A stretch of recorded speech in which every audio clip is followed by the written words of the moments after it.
So introductions are in order. We have an excellent panel here for the subject. As you know, SafetyNiti has focused on analysis of the occupational safety and health policies of the top 10 brands for the supply chain. And in India today, there is no better instrument for that, monitoring that, than BRSR, Business Responsibility and Sustainability Report, which has to be filled by the top 1,000 companies, listed companies in the country, and submitted to SEBI. So it's a great progress, and a lot of that credit goes to Garima ji. Nahi, she will say modestly, but Garima ji is a professor at Indian Institute of Corporate Affairs, which is part of Ministry of Corporate Affairs, and we have been talking for several years now. I'll come back to Garima ji for that. We have Deepika Rao here. Deepika Rao runs an organization called Cividep in Bangalore. And Cividep is another excellent organization which has been doing a very similar piece of work in garment sector. So trying to improve working conditions in the garment sector for workers. Of course, there are lots of women that work in that sector. So there's great insights Deepika has. So thank you, Deepika. Thank you very much. And you already know Saroja. Online, with lots of technical difficulties, in due course, at some stage, we will get Sonvi Khanna, who will introduce, and when she joins, we'll start. Sonvi Khanna is part of an organization called Dasra. Dasra is a large social enterprise based in Bombay, and they have an initiative called SOCO, Social Compact. Social Compact is an initiative started by some of the large business people in the country, Forbes Marshall, Thermax, Anuaga and Rati Forbes and people like that, Godrej, one of the Tata subsidiaries. These people got really impacted personally by what happened during COVID, and finally the workers walked into their living rooms and they decided to do something about it, and they started this initiative called Social Compact. So Sonvi comes with a lot of experience of what earth-shattering. She comes with a lot of experience of what business is actually doing and feels and does and is not able to do. So she'll come from that experience there, right? So four of us will have a chat for 20-25 minutes, open for question Q&A for 10-15 minutes, and then we will break for lunch. And I hope you can all stay back for lunch. We have paid for it, so please don't let our money go waste. So we'll have more chat around that. Okay, so if that's okay, can I start, please? Okay, so welcome again. Thank you so much. I'll start with you, Garima ji.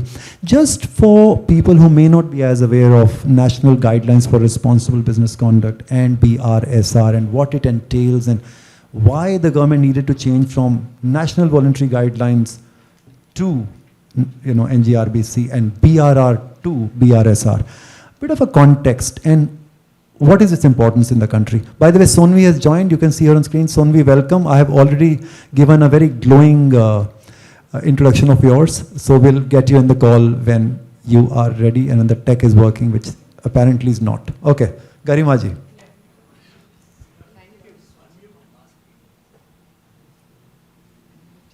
Thank you very much. Very good afternoon to all of you. It's a pleasure to be here and listen the real harsh stories as well as the research findings. Let me just briefly answer the question that you posed. One is that what is NGRBC, right? So I'll begin from the most advanced and then we'll say why there was a need, and also we'll try to cover few of the points that I was listening which was raised by the people here. So NGRBC is basically a national guidelines on responsible business conduct, wherein, so these are guidelines, the definition itself says these are guidelines, but it is applicable irrespective of size, nature, industry. So these are very generic ones, right? It doesn't take care of a specific sector. That's the first part. Second is these guidelines are endorsed by our Honorable Prime Minister and the former FM as well, which means that there is a sincere appeal to the businesses to follow these guidelines. Now these are the disclosures. There are 9 principles. Primarily for today's sake of discussion, the principle 3 and principle 5 is what is relevant, which says about employee well-being and business and human rights. So these are the disclosures. Based on these guidelines, the SEBI has made mandatory, which was the research was shown, BRSR, Business Responsibility and Sustainable Reporting, which is mandated to the top 1,000 listed companies. There's a lot of research is happening in SEBI about how to make it more accurate and authentic. There are now requirement of assurance, assessments. So it's like, it's not something like if I have a business, I disclose whatever I feel like disclosing. So there are some third-party assurances also coming into the picture. Then, so that's the first thing. Now, why there was a need to change? The earlier in 2011, we had National Voluntary Guidelines, which was again on, economic, environmental and financial responsibilities. So the government always understand that business of business is business. So profit maximization is important, but there are certain other responsibilities of the business. And there are think tanks and the scholars, researchers who are trying to prove for everything there is a business case. So that's very like a research. And as you have rightly said, for safety, so I'll come to it little later. But just to mention that those were national voluntary guidelines, and now I think I'm audible, right? Okay. All right. So these from NVGs to NGRBC, why? What was the need? What is the updation? Did we add any other principle? No. There's only some additions, not like edit, not something we have added another principle.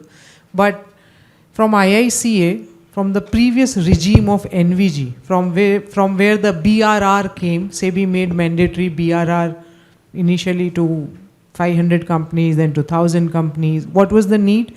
First is, as you people were saying, there were a lot of English written, good English, that we firmly believe in that, So your belief doesn't solve any purpose unless until it is implemented, some actions have been taken. So there was a need felt to come up with more quantitative disclosures, which can also help institutes and the consultancies and all to do a comparative study and create some benchmarking of the best practices. Because businesses are also struggling to understand that what is the best. So just to give you an example, somebody saying we have to reduce our GHG emission. And one business has simply asked me, what is the best to reduce in India? And I had no answer. What is the best? I mean, it's very your own, what kind of sector you are, industry, what are the emissions, your dependencies and all those things. So there is no one single jacket formula of that this is where I want to go. You have to keep aspiring further.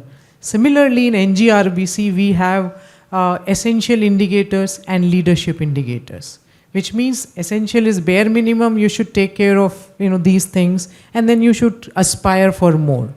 Let me also mention that now this NGRBC came in 2019. It was released in 2019, and I think now there's a time to revisit NGRBC as well. We are trying to begin the journey very soon, wherein because we are understanding that there are some more specific disclosures has to be asked.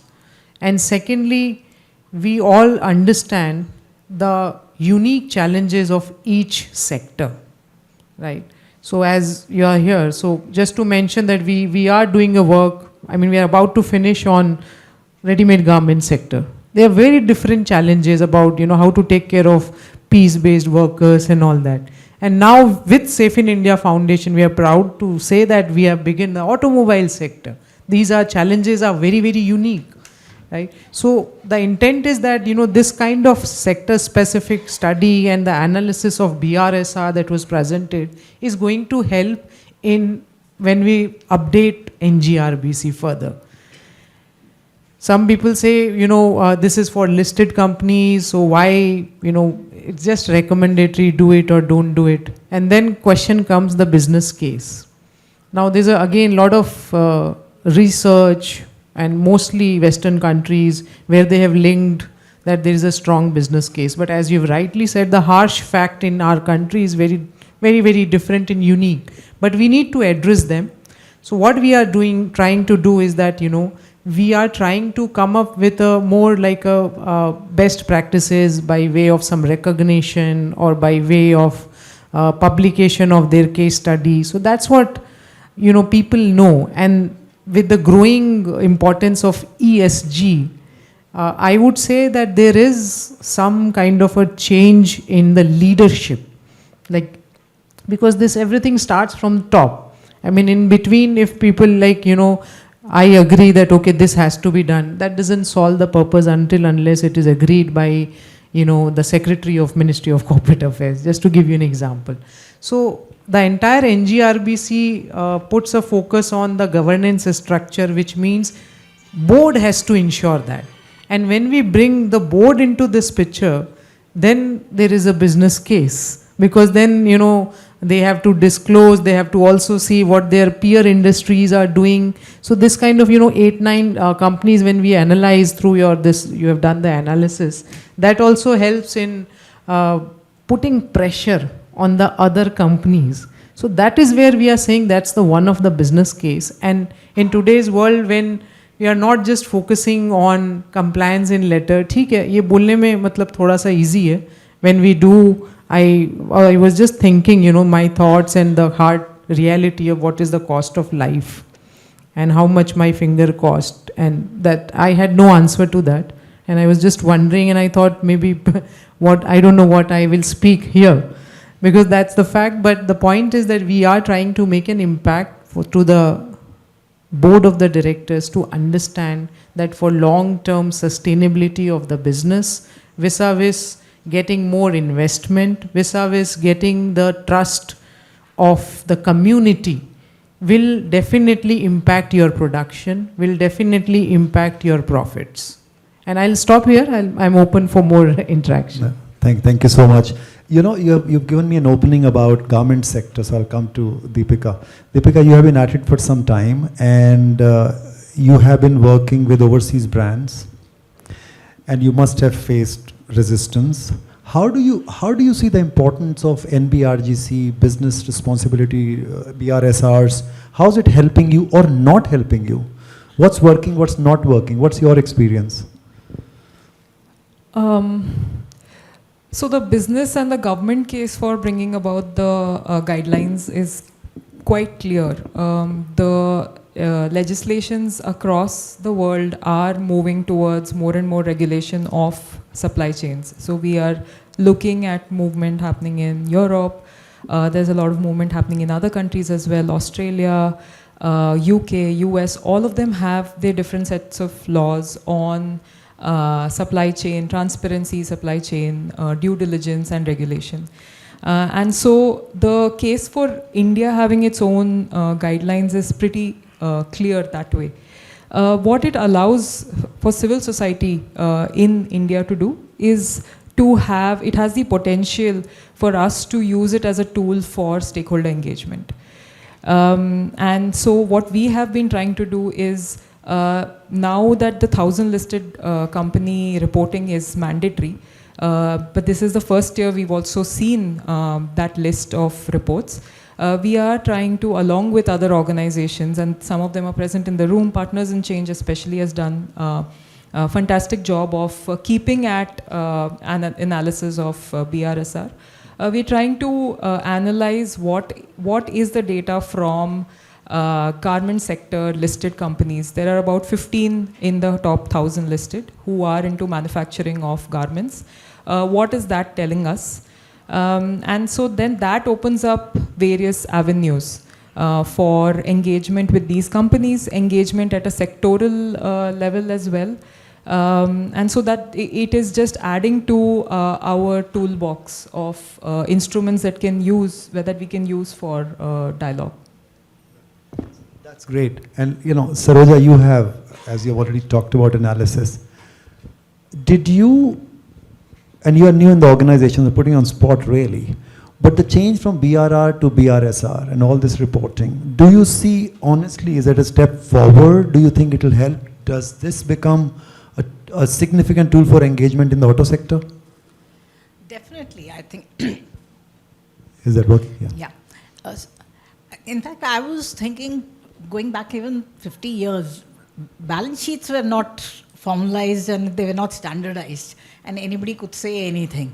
So I think these are progress in the same way, where you try and bring everybody to the same page and say that, you know, what you're doing has to be transparent and it has to be informed in a particular way, and you cannot play around with it. And if you play around, you have notes which says this is what I've done, so that everybody knows exactly what you're doing. And I think we are moving from the financial reporting of that sort to other reporting, which also forms the same standardization process. And over time, this sort of transparency cannot but help investors or consumers in just being able to hold anybody accountable. So tomorrow, you know, another Enron equivalent happens, the auditors will get caught here also.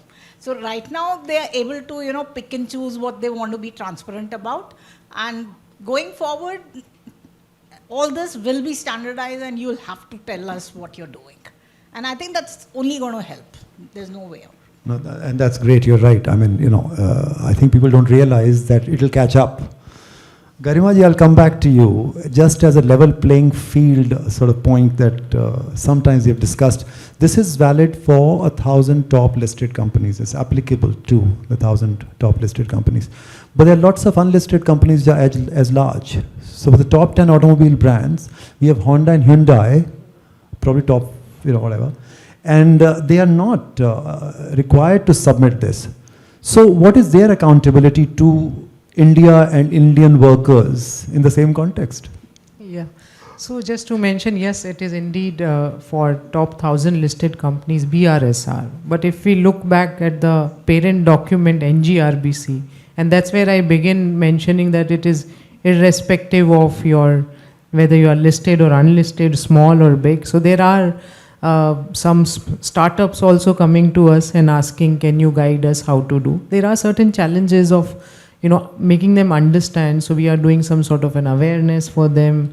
There are corporations also coming forward and asking us that, can you help us? We want to disclose on NGRBC, because these are the guidelines which anyone can basically, you know, adapt.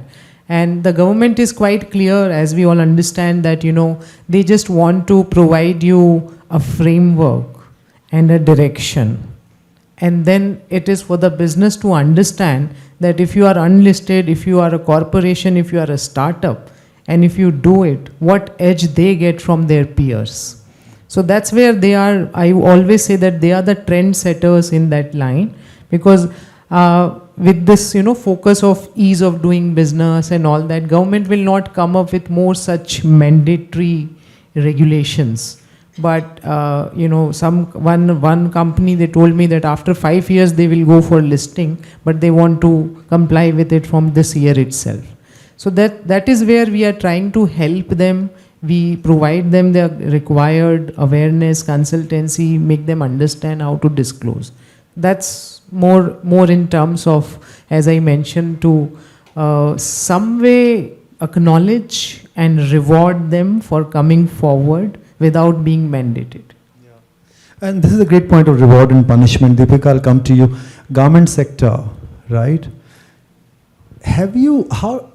We in Safe in India haven't gone overseas with our advocacy at all. We have stayed away from going overseas, and now we are thinking going to investors, etc., right?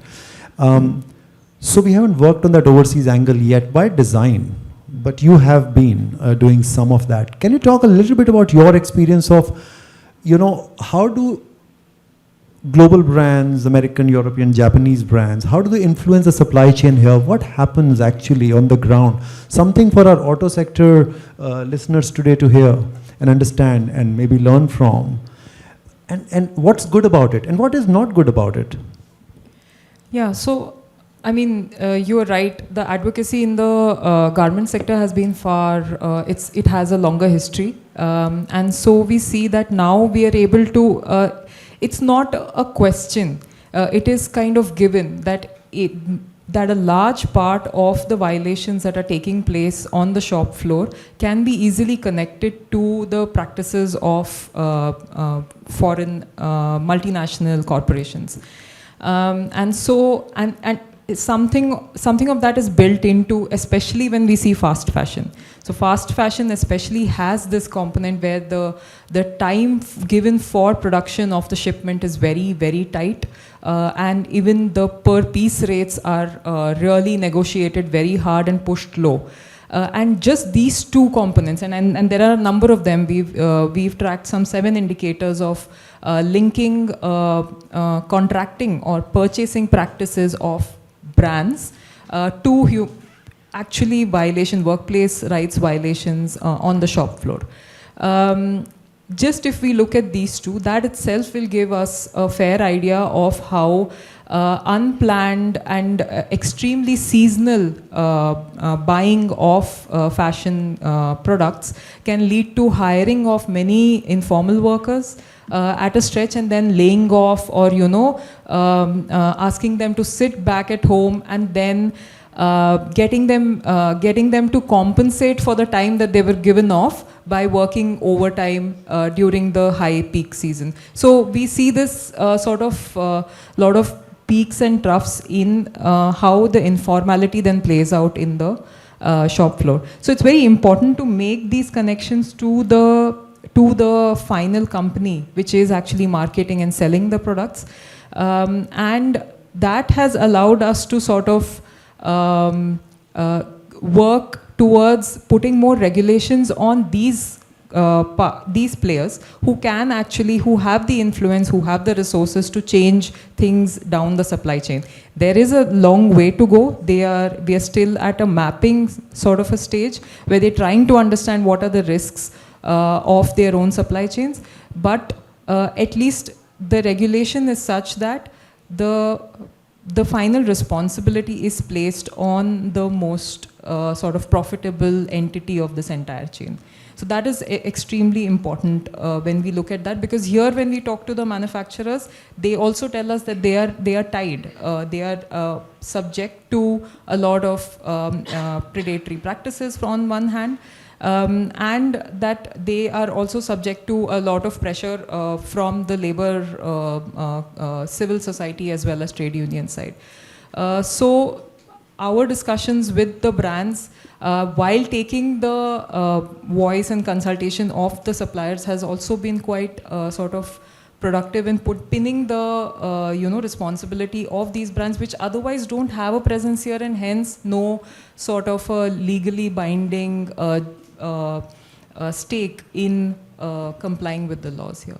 Can I ask you a follow-up question? So, because you understand garment industry so well, do you find a difference in professionalism and therefore quality, productivity, and all that business-oriented stuff in suppliers and supplying factories to responsible brands? I'm sure they are irresponsible brands too, and factories which are not.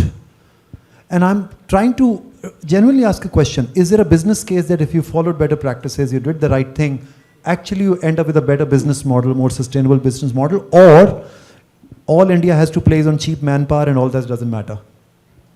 So I'll tie to like some of the analysis that we've done on what we saw in BRSR. In the listed companies that we studied, in some of them we saw that there was an attrition rate of almost 100%. So it is that 100% of their workers are actually changing over the year. So that makes us want to question what is the investment that they're doing in their human capital, right? So that professionalism or maturity is not there yet. Because the garment industry also has solely relied on piecemeal sort of understanding, like for example social audits. So there is a piecemeal understanding of whether fire safety requirements are met, building safety requirements are met, very obvious, visible, tangible things that to some extent social audits take care of. Now when we juxtapose that data with and that is not even public, the social audits is not public data. Now that you juxtapose with the NGRBC, BRSR data, and then we are able to see certain, correlations that actually what comes out in the social audit and what is being reported publicly, whether that matches with the self-reporting. So there is some possibility of a triangulation of data. But otherwise, in general, even in the garment industry, we see there is a lot of reluctance to actually invest in people. The industry itself is such that you can very easily train workers to take on a tailor's job, and then so there is this high level of attrition, and then the industry also struggles to compete actually currently, if you say, with other Southeast Asian producers, who are able to add much more value to their products. So we are still operating at a very low skill sort of a productivity value addition layer of the exporting export market, whereas the other countries are able to possibly, and one component of it is this investment in human capital. They are able to actually do far more value addition, far more because of higher skilled labor. Yeah. And we know Bangladesh, for example, has better human development indicators of all kinds. I'll come to Sonvi. Sonvi, can you hear us? Test. Oh, perfect timing. It's gone off. Can I add something? Yes, so perfect. Please do. We need you to add something. Yeah, please. Thank you. So I just thought to use time until we get back. So just to add what Deepika was highlighting also, that so, you know, to cater to all these issues, only one is that to bring this disclosures, right? And let me give you one beautiful example where one business has asked me this question, that if I say that, you know, my retention rate is say 20% or 40%, and if there's another business who is not truly disclosing and saying 0%, and then they ask this question, then what is the impact of me being brutally honest and coming up with 100% or 40%? And then we say that the entire BRSR, NGRBC focuses on you being transparent. That's the whole intent of disclosure. So, you know, if we say that there are BHR violations or these are the safety measures failure, so we are somewhere, you know, encouraging businesses nowadays to come forward and at least accept and disclose the real, you know, facts, so that accordingly then we will go to the next step about your remediation mechanism, how do you take care of such things. But the intent is, you know, the first step, then let them disclose it properly. That's what we are expecting. So they ask me that who are disclosing 0 is a good company, or who is disclosing 100% is a good company. And I say that these reports are not judging the company, it's only judging your disclosures. And if I judge a disclosure, 100 looks to me is good, even if it is ultimately a negative, you know, figure. But it's good that you have diagnosed that there is a completely lack, this completely wrong, and then only you will take an action. So just wanted to add, you know, this thing. It's a great point. As civil societies, our role to now point out those things and make people accountable, and people in this room who have come because they want to understand this better. We need to start looking at these reports as we look as investors to financial reports, and start asking wherever companies are not reporting appropriately. We must ask, please send emails to them. You may know some of them. How can the accidents be 0 in your supply chain? I mean, it's impossible. Doesn't make any sense. Sonvi, I had just started talking to you and the technology failed. Can you hear us? Yes, you're smiling. You can hear us. No. No, hold on. We have only half the tech solved. So while Sonvi's tech issue is getting sorted, the question I have for Sonvi, now you have plenty of time to think about it, is we had started talking of solutions and what the companies are actually doing about it.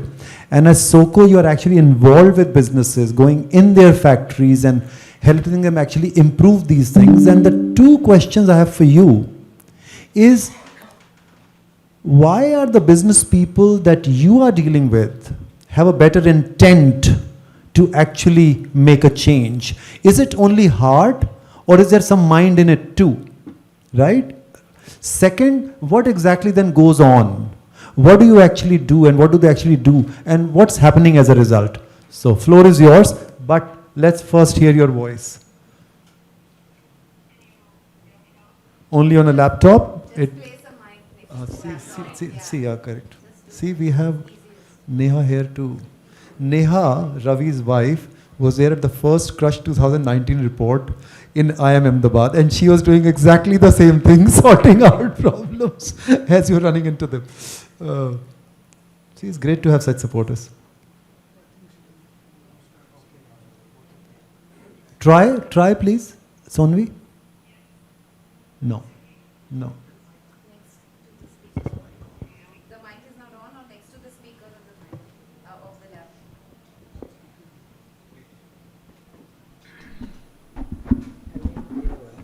I think speaker, the mic is on now. You can try. Can you hear me? Put it very close, very, very, very close to the. Where is the speaker of this? यहाँ speaker है? I think the speaker. कहाँ है speaker? नहीं mic कहाँ है? Sorry speaker. Speaker. पक्का? तो फिर आप सोन. Try again, Sonvi. Can you hear me?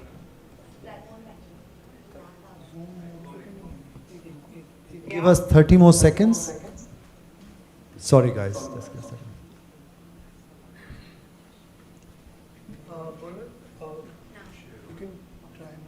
You can try now.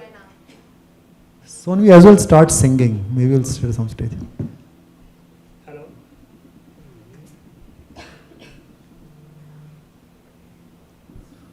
I'm so sorry. She's been waiting for 20 minutes and. Try now. Okay. No. It's become worse. It's become worse.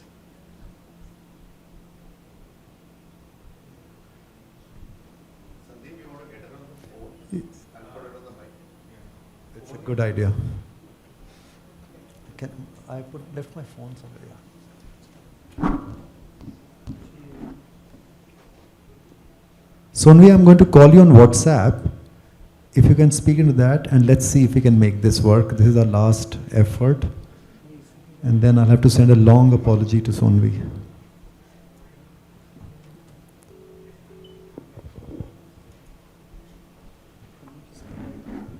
Hi, mic.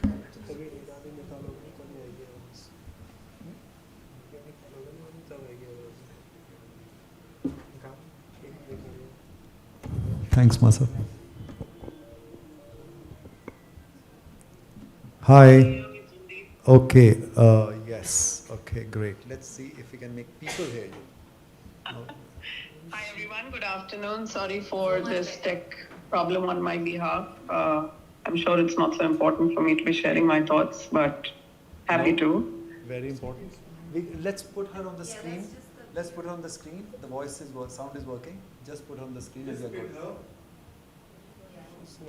I have dropped out You of have dropped Zoom, out? so Okay. it's fine. You have dropped out? Good. Okay. Here. Sandeep, that's fine. Yeah.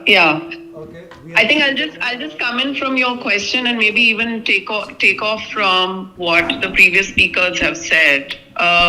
It does boil down to intent. Very often it is personality driven to some extent, and if those personalities are in places of power and are able to pull down their paranoia down to the systems are created to live up that personality's diktat. And so yes, it is a softer element that leads to greater attention to areas which otherwise don't have to be reported anywhere. Your informal workforce, your supply chain safety is not an agenda item for the board, may not even interest them. The only indicator that quite frankly goes up is near misses and accidents, but nothing that is less serious than that, such as any big failures in procedure, any big departures from the manual, etc. And frankly, as somebody was saying with regards to denial of data, the good question to always ask is, if this data on civil society supply chain is incorrect, kindly share your data on the supply chain, because most likely that data will not be available. That's the honest truth. And so I think also because there's a tech challenge, Sandeep, I'm going to go away from your questions and just add a little bit of a point of view to the discussion that's been happening so far. I think the call, frankly, is that you cannot industry do this alone. What we saw in the morning today, and how many levels down from a top 10 brand these workers are, and how invisible they may be, how voiceless they may be. Principal companies cannot be everywhere all the time. You cannot do this alone. You, just like when there is a quality change, a quality upgradation, you take technical experts on quality to come in and create the best standards and systems and procedures. And how will you look for loopholes? How will you prevent them? That's the same mindset you need to have for the workers as well. So rather than having civil society stand outside your gates and make noise, please get their expertise into your house and allow them to help you understand what the sensitivity is, why is OSH important, where will things likely go wrong, and how can you mitigate for it. Even I'll go so far as to say, hire one of two of them to work alongside your IR departments and then see what that does to the diversification of your systems and procedures. The second thing I wanted to share was, frankly, that the ownership has to be a co-ownership between the supply chain and the principal company. That's another thing we really advocate for. So it'll be good to see your supplier code of conduct, Sandeep. And I hope in that you have called out that the supplier code of conduct will not be blindly signed, but actually a dialogue will be held with the suppliers over it to see what's going to deter the acceptance and following of this, what's going to enable it, and what is going to be the need from the principal company by the vendor base. Is it know-how? Very often it is know-how. A 50 people company doesn't have an HR department. It frankly does not. Maybe it has one person doing some kind of filings, right? So who's that technical expert who's telling them ESIC kaise karna hai? Ye wala test kaise karna hai? What is the repercussion of not doing this? You need to know where the buck is going to stop rather than just handing off a supplier code of conduct and saying, bol diya hai, kar dena. So cost has to be discussed, deterrents have to be discussed, and whether or not this is possible has to be discussed. Something that we saw happening well in one of our companies was they got 60 suppliers into the room and said, you come in and sensitize them. Obviously, it was a little bit of an experiment. You can say it is passing of the buck, but I don't think so. I actually think they're asking for help where they know they don't have the expertise. And so the question, the last point of contribution actually, Sandeep, is a question to civil society to say, are you ready? If industry was to invite you as a co-solutioner, a co-thinker, are you ready to provide the state-of-art advice or put on your thinking hats, sit in those IR meetings and see how this difficult vendor is going to be moved from poor intentionality to better systems or better vigilance, right?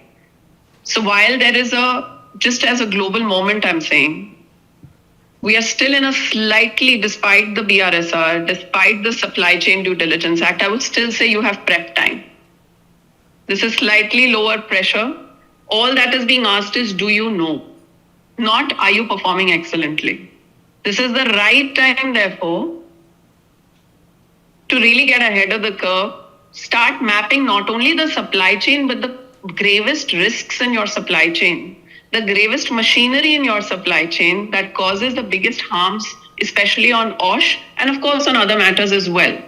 And for there to be a report, less, to be honest, and for disclosure, I think more for study, investigation and improvement. There is no concept of improving worker-related systems.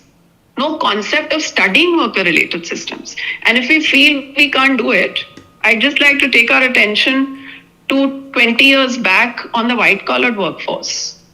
Today, there is a solutioning industry trying to improve intelligence on them, on how they behave, how their capacities will play out, how their capabilities can be enhanced, all the way to what are their needs, their mental health needs, their engagement needs.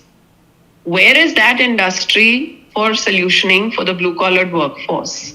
It is not just OSH. Many other aspects will come out on what the companies need support on. So it's a dual call. to industry to pay attention and open your doors to an expertise that you do not have in-house, and to civil society to get prepared for providing, undoing, unlearning a little bit of the way we engage with industry and getting ready to provide a co-solutioning role and a co-solutioning support. I'll stop there, Sandeep. Thank you, Sonvi. Stay online. I'll ask one follow-up question and then open to audience for a bit of question and answers. We have talked sometimes, Sonvi, about the international change in regulations, EU, Japan, right? What has been your engagement with them, if at all, or what you think is coming our way, which the Indian industry needs to be ready for or not? Would it just be paperwork, or would there be real stuff? So, you know, what would you say to the automobile sector? Okay, what do they need to be ready for in terms of them being accountable to these new laws and regulations?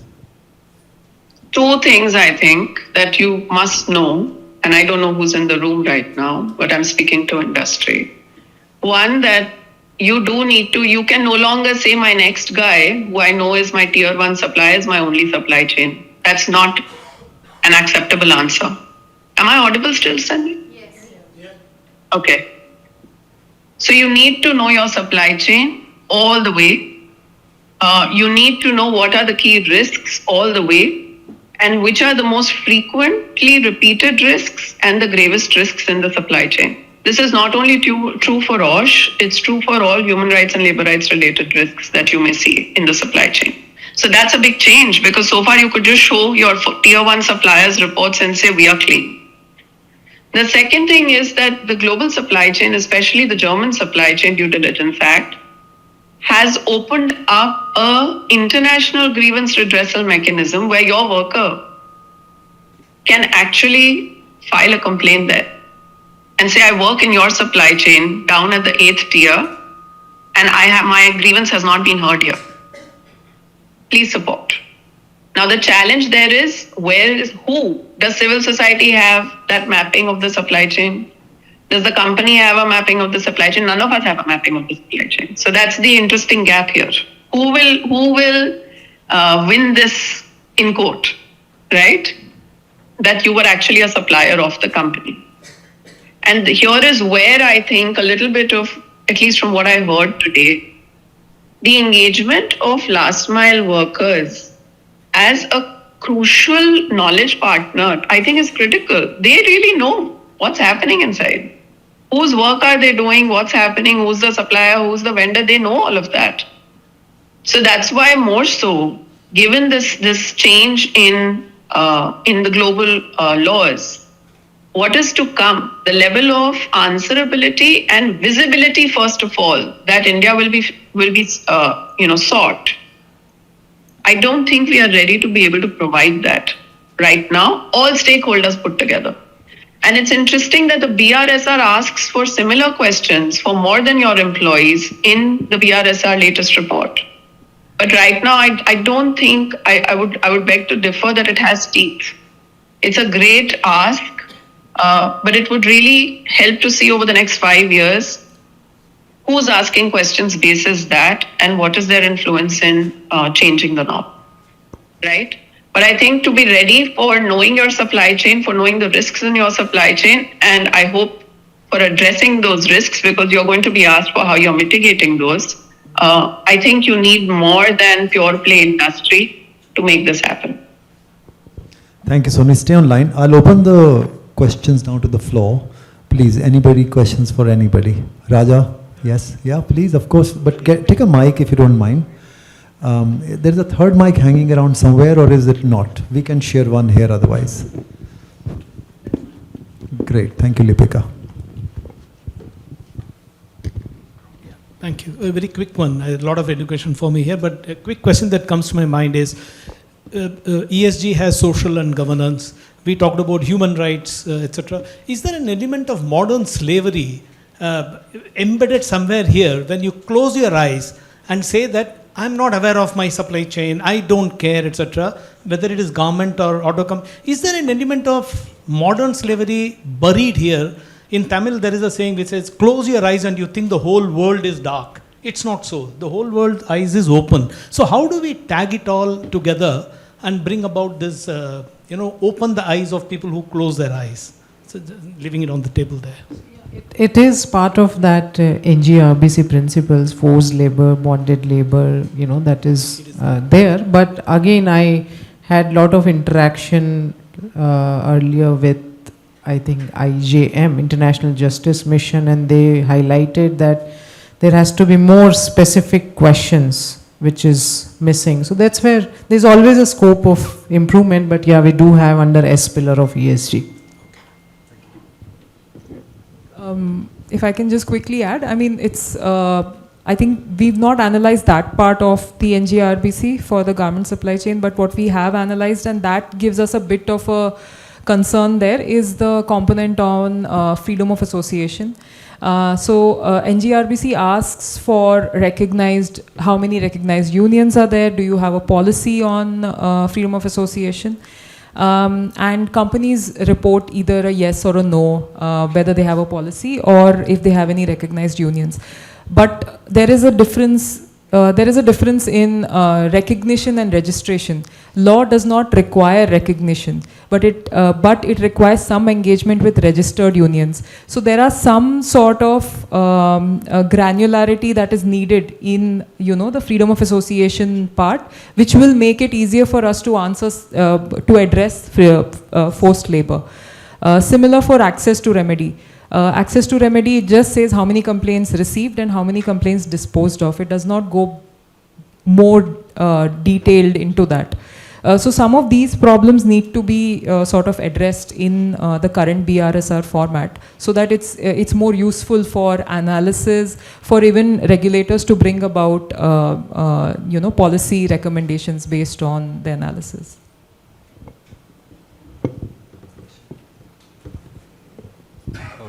I think it's a great discussion today.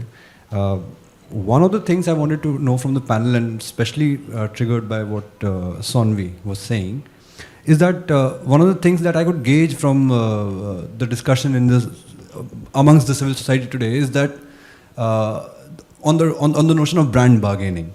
But going back to the classic tripartite model, wherein I feel that so, for example, taking the case of Rewari only, where the civil society and the brand can sort of come together. In the floor where the blast had happened, mostly the operation that was sort of in question was the buffing and the felting. But there's also the shot blasting process that was happening on the same floor. And because we were also looking at it, we realized that one of the things that is used in the shot blasting are iron balls. And according to a lot of brand sort of standard operating procedures, zinc balls have been now mandated, at least in the tier 1 sort of supply chains.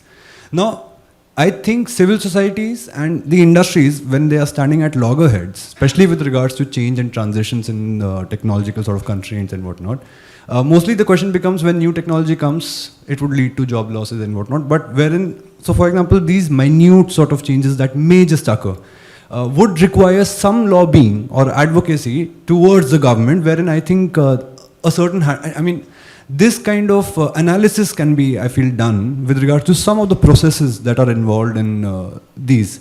I think we would, and especially I think with the garment supply chain also, because in garment, I don't think there's any technology which can come which will not just lead to some, sort of job losses and whatnot. But at least in the automotive industry, which is a very vast sort of tierized industry, I think these kind of analysis might just be crucial moving forth. Yeah, it's a great point. Sorry, can you introduce yourself? I'm Yugank. I'm working for SLD, Society SLD. for Labor and Development. Yeah, of course, Yeah, of course. Yeah. Does anybody want to respond to that? I mean, I agree. We see 65% of accidents of the kinds that we follow up, crushed injuries, happen on power presses. On power presses, we have a fair idea of what needs to be done. And the brands have much more of an idea. And we have discussed those things. The answers are not very difficult. It's about implementation. Machines, for example, even the new machines that are being sold, although Gajendraji said they come with sensors, the reality is that the best of power press manufacturers in the country are selling their machines with safety features as optional. And those are mandatory as per factories law. Now, if the business model and the government allows it to be sold as optional, and people then choose not to implement them, I don't know where the buck stops, right? And we are making argument like stop the Chinese imports, and I say it somewhat casually almost, right? Because cheaper machines are coming from there without sensors. So, but it's on the ground. If industrial safety and health inspectors are not checking those machines, right, and the industry is not putting those sensors on, our point of view is the brands need to go and check and make sure. In fact, Maruti told us that they have nationally checked their power presses in tier 1s and tier 2s. So maybe some of the reduction is happening because of Maruti's initiative. We don't know, right? I wish they reported those kind of things in BRSR. But there's a possibility of action exactly as you're saying, and we need to do more of that. You're right. Ravi sir, you raised your hand. I was just saying that this session has been very, very intense and very deep. But actually, the underlying model that we've been discussing is one which largely takes the government out of the equation. Instead of positing it as a tripartite kind of model, what we are saying is that the suppliers or the buyers, whoever they are, depending on the kind of commodity chain that you're talking about, are both the regulator and the enforcer. And you don't really need to think about the third part of the equation, the government coming in between the two sides, as a regulator or as an implementer. Now, there are limitations. Actually, I've looked at the garment industry very carefully, the way it is structured, if, for example, in India, in different parts of the country. And we have made a lot of progress in making buyers and consumers aware of different kinds of issues and so on. But still there are limitations in this model. And I think it would be good if we can have a response from the panel in what is there an added value in bringing the government or the state into the picture, because the way we've been discussing it is abstracting from the role of the state. It's a great point, and let the panelists respond to that. So that's correct, that the history of the work that has happened in the garment sector, but there are still so many issues there.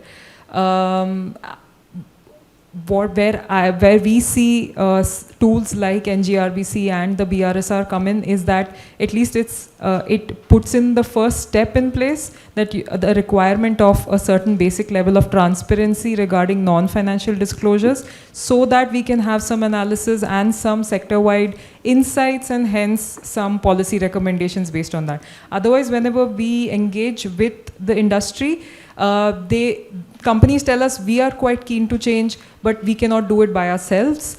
It is very difficult to either start paying better wages or start having more responsible practices unless the others also do it along with us. So, this is also one way where we see that there can be some sort of a leveling of the playing field.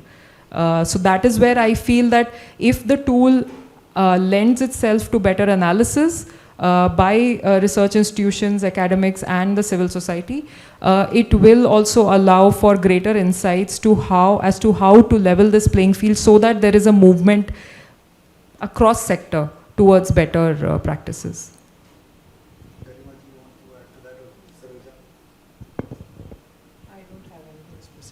But just, maybe I can simply mention that, a lot of such things, as Sonvi also mentioned, that requires a collaboration and a dialogue with the relevant stakeholders. And it doesn't matter who are they, so engagement for the stakeholders, talking to them, getting their feedback, and more of a collaboration for continuous improvement, like, developing some sort of a common standards, for safety and rights and all that. So these things can actually help to cater to all these challenges. And as I don't remember, but as someone has said that you can only dream alone, but you cannot do alone. So that requires a lot of the government and like civil societies, like Partners in Change is sitting there. We are doing with them a lot of work. CVDEP, Dasra, Safe in India, we all started working,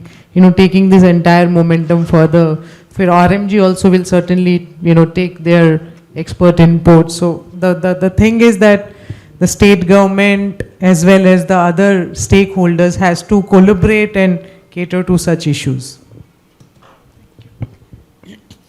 I'd like to add that the government actually has a bigger role to play in the inspection and monitoring kind of position that is required. And that is something that they're moving back from because of this whole ease of business thing. And I think these documents, along with, the operations that they need to monitor, if they do a better job, that itself would also, put pressure on the whole system to clean up quite a bit. And for just, the ESIC inspections or the operational inspections, labor inspections, they've all been coming down. And, the kind of disclosures that are being made, are they actually cross-checking those against the actual numbers? They're not collecting accident data. So if someone says that, this is the total number of accidents, and the government itself doesn't have, data on the real accident numbers, they don't have the incentive to take any action because they think the problem is just 1/10 of what it is or 1/100th what it is. So the role of government, I think, comes in actually setting their own systems also in order so that the rest of it kind of fits in with all of it. Sonvi, I'm going to ask you the same question. I think you heard that, right? Clearly, the question that came on the floor? Yeah, okay, good. I'll just ask you with this connected statement. You have been working with the industry quite closely. You have also learned from that and I think tried influencing the government in some way. Would you be able to talk about it, or it's early days and it's still to be seen? I would just say no comments. To be very honest with you, there is a reason that we are trying to explore who really holds the issue at heart and has the know-how. I'm again coming to, if you just want to talk about it, anyone can talk about it. If you need expertise to change something, please get the experts. And you need to see who is the expert and who has the intent and the will. And the intent and the will be required on all sides. The people who are in industry, the people who are on the civil society side, and the people who are in the government. We learn from our on-ground experiences. Social Compact, Divya is right here. Social Compact runs worker facilitation centers as well. We learn from that experience that the access to linkages, government linkages, needs significant civil society effort and time. We put our resources to connect workers with government linkages. So I would say where it can be done by a different stakeholder group, let's focus on building the bridge between them and getting things rolling rather than waiting, because like Saroja said, the role, even in the official sense, is of monitoring. But monitoring to baad mein hogi na. We are seeing from the cases in the morning that the day the monitoring happens, everything looks hunky-dory. Something has to happen on a day different from the monitoring day. Who keeps an eye and ear inside on a normal day? Or who hears from the workers on a normal day what a day that was not a monitoring day looks like? And so one thing that I do want to share, and it's not, so I'm actually saying I don't know if I want to respond to that question, but I do want to say that exploring how Kaizen is a useful strategy we saw many companies deploy, more in the first and second tier than lower in the supply chain. Probably because they learn to respect their workers and realize they are capable of telling problems and solving problems. But it's a great strategy to also push down in the supply chain, because it was reinforced by what we heard from the workers today. हमने बोला उन्हें 10 बार ये machine खराब है, danger है, फिर भी आपने काम करवाया. And those reports need to be made public to the supply chain top. Forget disclosure in the outside market. Who is studying this? And who's contributing to studying this is something that we need to focus on, rather than saying, tumhara responsibility tha, falana ka responsibility tha. So let's wear our solutioning hats and get this cracking is my only recommendation. Yeah, just to add to that, Ravi sir, I mean, obviously we make presentations to the government, and I come from business background, and I'm influenced by that and biased. And my view is that the business is far more powerful today. I think many people hold that view, and government listens to the business more than anybody else. And if the top 10 brands have the intent, they can influence the government to do all the things they need to do, whether it's labor codes or now rules and implementation of all those things. The change of the role of the inspector to facilitator, all those things which we know are changing in front of our eyes. So, no, we are not forgetting the government. You're absolutely right. Today we did not discuss a lot of the government. But we are very clear that primary responsibility for this change rests with the brands. They can, they should, and they have to do this. The world is changing, and they have taken the power. Now they should use the power. It comes with responsibility. That's our view. But you're right. The government needs to play its role, and I hope they do. Tarun. Okay, we are going to take just one or two maximum more questions because you're running very late. Yeah, I'll try and keep this quick. Anybody can pick the answer to this. So when a recent accident happened in the airport, I know this is recorded, but I'll still go ahead and say it, with the Uber driver. So I went down this rabbit hole, like you said, Sandeep, like what's the value of human life in India? So there is, I discovered that there is a statistical tool. The Department of Motor Vehicles in US first discovered just to put some metrics around road safety. So it's called VSL. So long story short, in US it's estimated at 10 million per human life, $10 million. So that's about 80 crores. In European Union, that's about 3 to 5 million euros. So roughly around like 40, 50 crores. So any guesses for what that number is in India? So $500,000, which is 20 times less, 5 crores. So that kind of really stood out. Then I tried to follow the case, is Uber going to do something about it? Is Aviation Ministry going to do something about the driver, etc.? So what I'm hearing from everyone is there's an expectation that there needs to be enlightened leadership from civil society, from the private sector, from the public sector.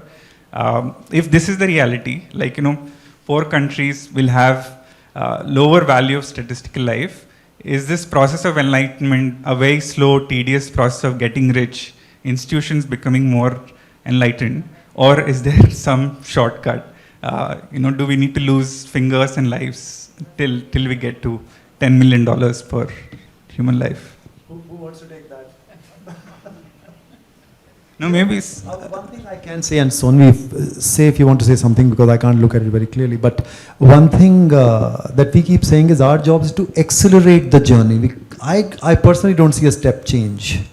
All I see is that India will keep progressing. We are doing better by the day. All the qualifications apply. And our job is to accelerate that. Can we move that graph slightly up? That's my best hope. So, the policy changes we have seen from the top 10 brands, some of the improvements we have seen in Manesar, some of the claims that brands are making to us, if they are true, they will make a difference because there is low-hanging fruit and that can be captured. Step jump, I don't personally see anything happening in India of that sort, and I don't know if it's realistic or pessimistic. I'm an optimistic guy, but that's the best I can say. I mean, yeah, I think one thing that might be needed is that they talk to each other, right? What we find really missing is, even in the garment sector, a robust dialogue between all the stakeholders. So I think even if they just spoke to each other, this could be done faster and collaboratively and more sustainably. And that crucial piece of missing dialogue is something that I would really say in response to your question, that if they just spoke to each other, we probably have some hope of getting ahead someday. One last question and then we must stop. If there is none, that's very good news too. Okay, Gaurav, one last question. Keep it brief if you don't mind. And so my question is for Sanvi. She said that you no longer can point to your tier 1 suppliers and just say we are clean. You need to know your supply chain all the way. Is this statement based on NGRBC or foreign laws, or there is something really concrete nowadays in India which helps you to say this statement? Thank you. This is the European Supply Chain Due Diligence Act, Business and Human Rights Supply Chain Due Diligence Act, that was passed by Germany last year and has been adopted by Europe this year. If you read the fine text, you must, and again, everything boils down to intent. You can find ways of saying, okay, let me know, and then I'll pass my liability to my next guy. But you at least need to know. You need to know the risks, and you need to know whose liability it was to mitigate that risk, and be able to provide that report to the necessary, authorities. So BAFA, which is the German body that is overlooking this law, is the body that the grievance redressal is addressed to if at all workers choose to file a case to the global supplier. Does that answer your question? In a way, yes, but nothing concrete in India as such, as of now. Nothing actually. Okay. In fact, if you asked companies, they'd say, sorry, what? And so it's not come down yet, but Maybe I would one say day. there is a lot of debate if you follow it globally. Yeah. There was a lot of debate. It was almost on the brink of not being passed, but then it got passed in Europe. So maybe we will see something coming through. And we always say this, given our work is hard, that any tailwind is a wind to be leveraged. And so, frankly, without someone asking, just for the sake of your own reputation, you should know your supply chain and mitigate risks in it. But if that is not good enough reason, if the risk of losing a global client is not good enough reason, then maybe the law is something you should worry about. Thank you, Sonvi, and I must thank the panel and thank you all. We will stop here. Is the process done? We are done? Okay. Sonvi, thank you so much. And I don't know who gave the WhatsApp idea. Was it you, Neha, or somebody else? Pawan? Some from there. Fantastic. That worked brilliantly. Sonvi, thank you so much. Garimaji, thank you so much for your time. Deepika, Saroja, thank you so much for your time. And guys, please stay back for lunch. Thank you.